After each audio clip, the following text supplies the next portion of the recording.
Hi, it's Sarah again, and I'm back to talk to you about more feet stuff. So another place where we get a little, it gets a little tricky in the feet are the hip openers. We could talk about a lot of different hip openers here, but let's talk about Agni Stambhasana or fire log pose. So in this one, because the hips are tight, if the feet are doing some funky things, we might actually feel it in the knee, which we don't want to feel it in a knee. It's a hip stretch, not a knee stretch. So let's look at Agni Stambhasana.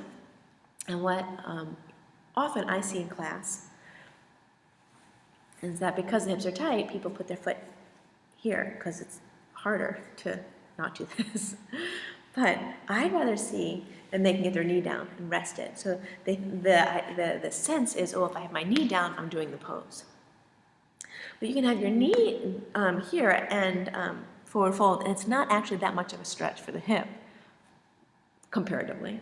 I give it, it is pretty much a stretch, but comparatively to where it can go, okay? So can you see here this, what we call a sickle in the foot? So if I took it out a little bit up here, so the outside edge of the foot is a lot longer or a lot more stretched than the inside. This is actually kind of contracted. So where we want to go with it is to have the ankle more straight, okay? So one way I like to do this is to have the foot over across the knee. Now if this feels impossible, then just bring your knee a little more midline, a little bit more across the body, and then your foot doesn't have to travel way out here, and when you have tight hips, that doesn't feel good. So bring your bottom knee a little more midline, and if it's off the ground, you'll want to bring your bottom foot closer, okay? And then have the foot hang off the knee, flex the foot, and instead of having the sole of the foot lift, which is a sickle foot, flex the foot and reach through the instep of the foot. Reach through the inside of the foot. So now the foot is, the ankle is level.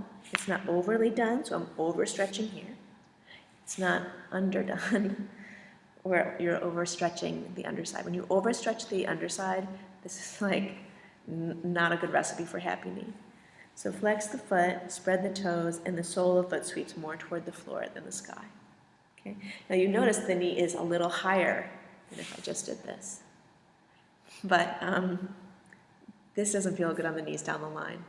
And I say if you're going to do a hip opener, might as well do the hip opener and feel it. So get it over here, flex the foot, sole the foot more toward the floor rather than the ceiling, and then work the knee from your hip actions, forward fold. Oh, I'm feeling it in the hip, not the knee, not the ankle. I think we're in business.